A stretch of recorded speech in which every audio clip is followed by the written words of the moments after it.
Hey guys, welcome back to my channel. Today I am so excited because we are talking about Avengers Endgame. I'm going to give you all of the best Easter eggs, hidden messages, and references that you might not have noticed, and these are like the good ones. These are the ones that are deep cuts, these are the ones that are heartwarming, these are the ones that you need to watch. These aren't like all 296 of these are the best of the best. And at the end of the video, I'll give you all of my thoughts on the movie, the unadulterated, the unfiltered, the real thoughts, and some of them might shake you. You might be shooketh because I have some unpopular opinions. Now, before we even get started, if you haven't seen the movie, there are going to be so many spoilers on spoilers in this. So just don't watch, just go watch the movie, maybe come back and watch it after you've seen it.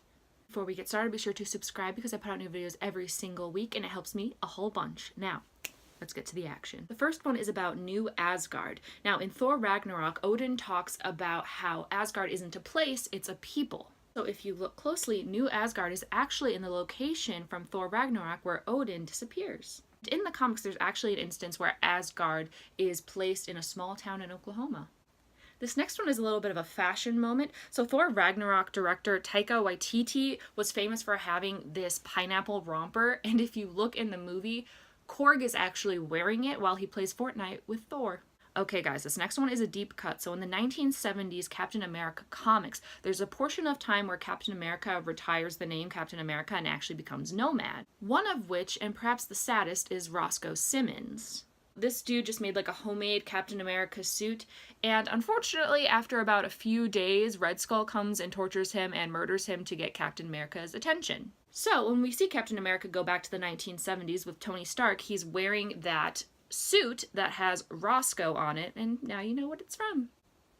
So this one's a little bit dark. So in the beginning of the movie, we see Tony talking to the rest of the Avengers saying, hey, I had a vision that Thanos was going to take over the world. I knew this was going to end badly. And this is a reference to Age of Ultron, when Tony has that vision of all the Avengers being dead and like them losing, so can't say he didn't warn you.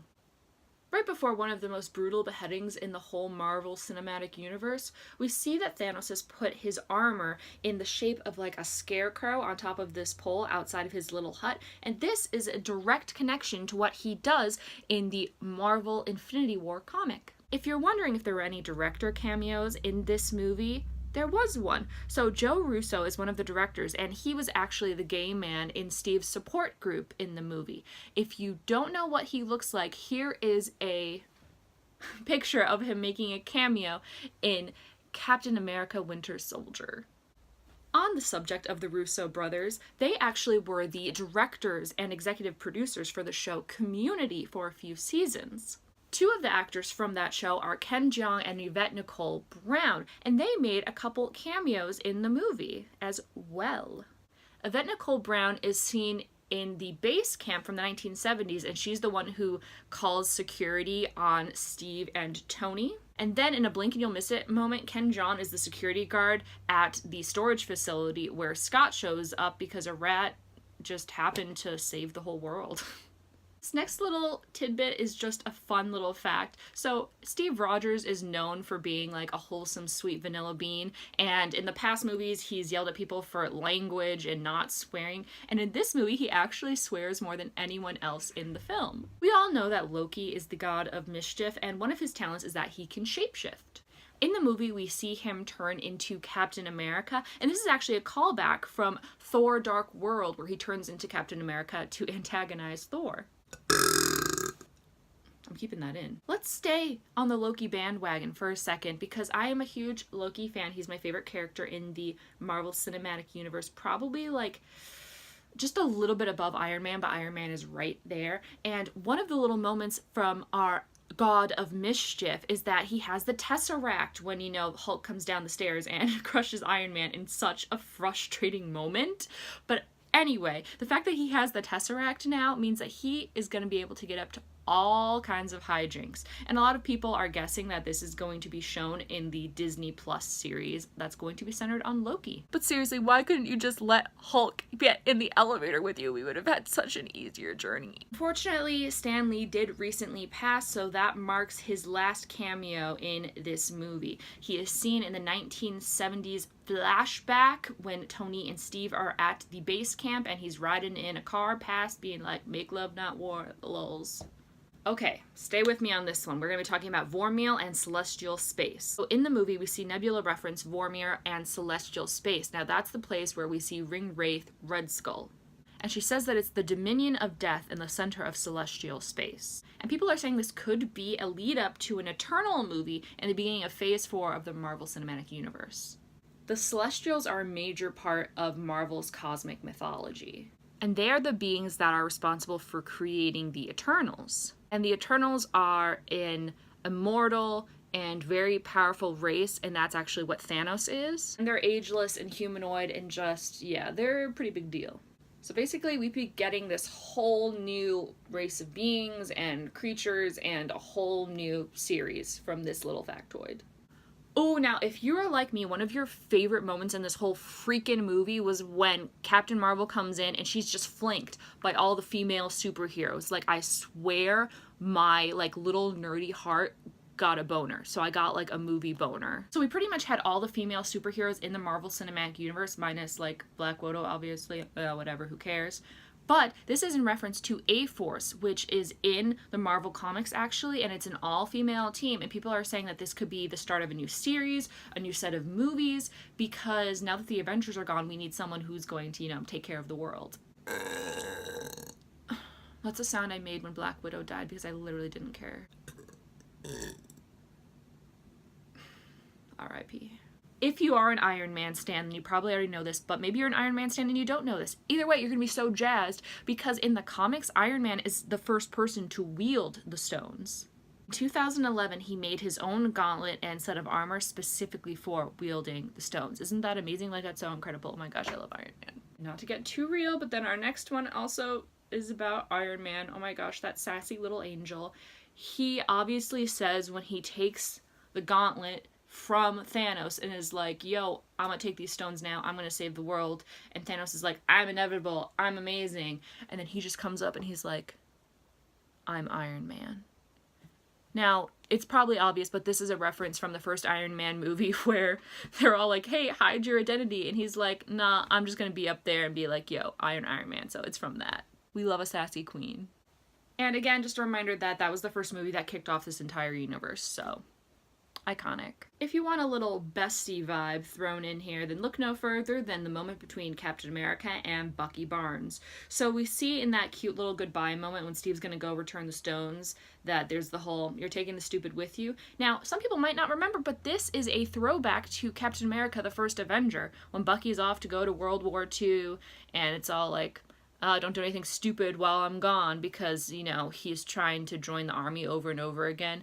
To which Steve says, I can't, you're taking all the stupid to Europe with you. So, throwback, buddies, friendship. Okay, we're getting towards the end here. Now, this is definitely one of the moments where the tears were flowing for me. So we see Morgan sitting on the bench with Happy, and they are talking about her father, and Happy's all like, yo, what can I get you? And she says, cheeseburgers, and this is the throwback to the first Iron Man movie where one of the first things he asks when he gets back stateside is for an American cheeseburger. And Happy's like, I'll get you all the cheeseburgers you want, and just my feelings have feelings, and my feelings have tears, and it's just too much. So you might have thought that the whole old man Captain America thing was random, but it's actually in the comics. So in the comics, Captain America ends up not having his super serum anymore, and that causes him to rapidly age, and he hands over the Captain America title to Sam in the comics, and he ends up being a tactician and operative for S.H.I.E.L.D. instead of like a frontline fighter. At the very end, we see our dude Thor join Guardians of the Galaxy, and Quill's clearly thrilled about that. But he jokes saying like, oh, we're as Guardians of the Galaxy now. And while that is a fun little joke, it's actually a reference to an entire ongoing comic series that Marvel has. But in that series, it's Frog Thor instead of actual Thor. So, upgrade. And in case you were wondering like what they're off to go do, there's actually a moment where the screen that Quill is looking at is Gamora, and it says searching, but he has to remove the screen before Thor comes in. So it's pretty much guaranteed that they're gonna go off to look for Gamora, because after the fight, I guess she just peaced out. So, okay, this next moment I've saved the best for last. This is our final one, number 20. One of the moments that also made me weep like a fetus is during Tony Stark's funeral.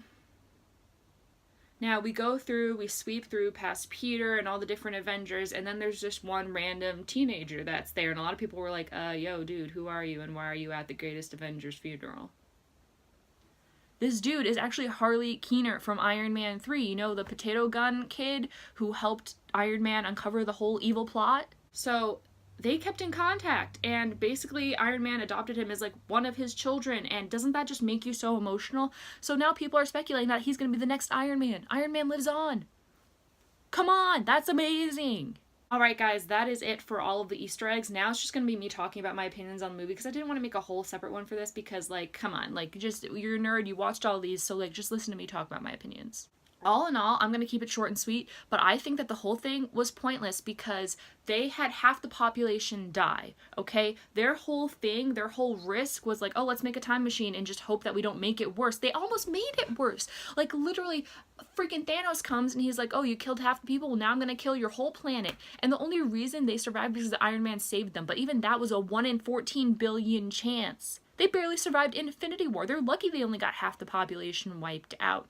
So I would have been on team, you know, freaking Iron Man just being like, you know what? Let's not do anything. Because no one listened to me when I said we needed an external freaking defense system, or none of this would have happened in the first place. Thanos wouldn't have even come there. But I think they should have left well enough alone and not tried to save the half that vanished. Fight me. I know that maybe that's selfish, but I'm just saying that they had a very small chance that this would actually work, and they should have left well enough alone, and that's all I'm saying.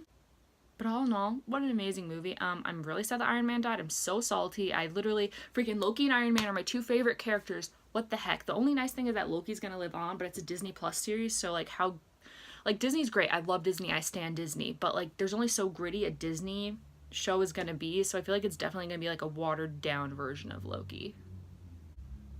Also, Iron Man's one-liners, like the freaking Build-A-Bear comment, like yes. Yes, and I also recommend that you guys try watching this in an atmosphere theater where there's individual sound systems, because it made it so much better, and like, I'm obsessed. Also, I was salty how we just threw away all the time travel rules, like don't interact with yourself. Nebula, Captain America, don't change things. Like, there's so many things that were changed, and we just threw those rules away. So, I mean, it was just chaos. Like, I guess we just don't follow the rules. We put them out there, and we don't follow them. I guess we're all Gryffindors. But, okay, if you want to hear more about my opinions, let me know. Put in the comments if you want me to do, like, a full drawn-out, you know, review of the movie. But that's it for today's video. If you liked it, be sure to subscribe, because I put out new videos every single week, and it helps me a whole bunch. Subscribe.